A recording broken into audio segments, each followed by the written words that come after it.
spirituelle qui ne présente pas de danger de radicalisation, selon vous? Mais elle ne le vit pas comme ça. Vous et moi, nous ne sommes pas attirés par ces pays, bien entendu. Mais elle est attirée parce qu'elle va vivre dans un cadre strictement religieux. Elle n'acceptera de s'épanouir que dans le cadre de cette religiosité qui est une religiosité, comment dirais-je, affirmée.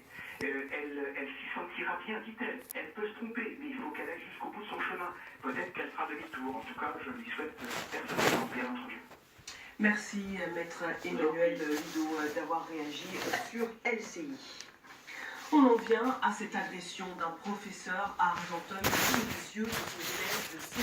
L'instituteur a pris la partie alors qu'il recadrait une écolière.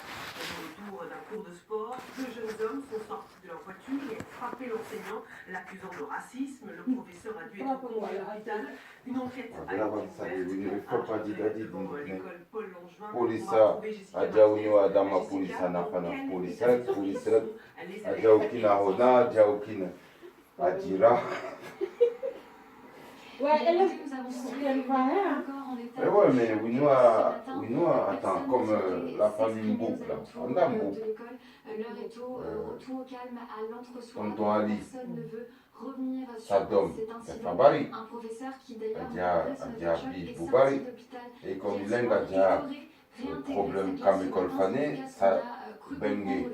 Une leçon par internet. Malgré son visage tuméfié, il aurait souhaité Adja Oleng, Adama, ses professeur fané. de son choc, Tiens, puisqu'il chante. réussit hier à toute Police la semaine. Angara, Vers 11h30, Pompe Angara, au retour oui. d'une sortie scolaire, leur enseignant est pris à partie par deux jeunes hommes. La Le femme. motif, eh bien, leur enseignant était en train de remettre en place une jeune fille. Les deux agresseurs n'ont pas apprécié et l'ont jetée au sol, puis roué de coups. Deux agresseurs à peine majeurs, selon les témoins, et qui sont toujours activement recherchés.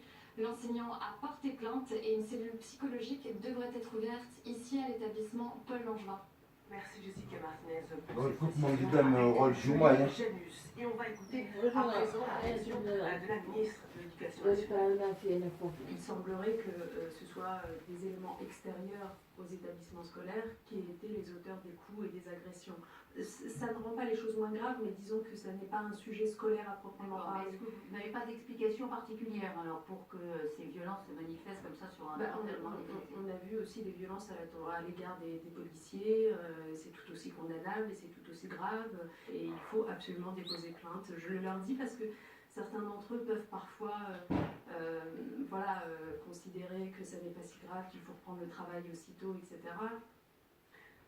Et justement, comment améliorer le remplacement des professeurs absents? Najat Vallaud-Belkacem. C'est ce qu'on va faire. En ce moment, ce matin, plusieurs mesures, l'image en direct du ministère de l'Éducation nationale. Parmi ces mesures, la création de 1500 postes supplémentaires pour 2017, un vivier unique de professeurs remplaçants par département et une meilleure gestion des absences face à des parents excédés. Ce fut un rassemblement inattendu. Près de 500 policiers ont manifesté sur les Champs-Élysées à Paris pour exprimer leur ras-le-bol 10 jours après l'attaque de Viry-Châtillon. Une manifestation qui n'a pas été organisée par des syndicats. Ongol, je te donne 40 € que tu puisses pour rap de lunettes fanées. Les applaudissements au soutien, on connaît blessés à